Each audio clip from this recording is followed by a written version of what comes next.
struggle, let me rephrase that.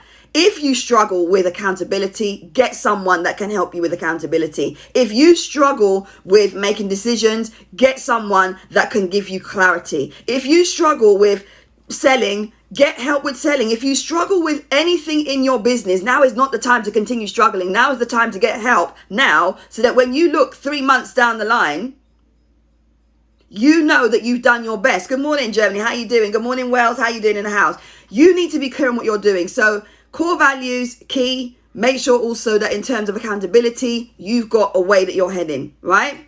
Another point I want to raise is the importance of self-care and mindset. Self-care and mindset is how you're going to get ahead in these times.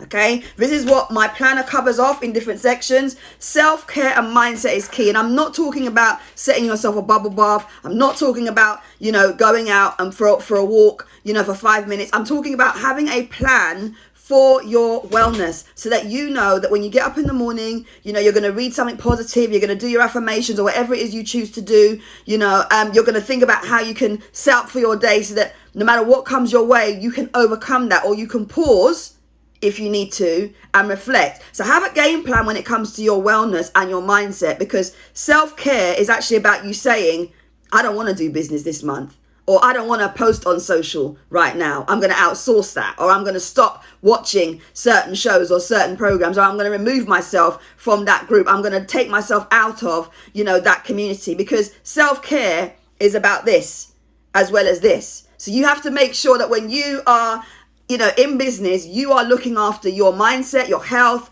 your well-being, and that you have a mental attitude where you're actually focused, right, on what is good for you and your soul, right?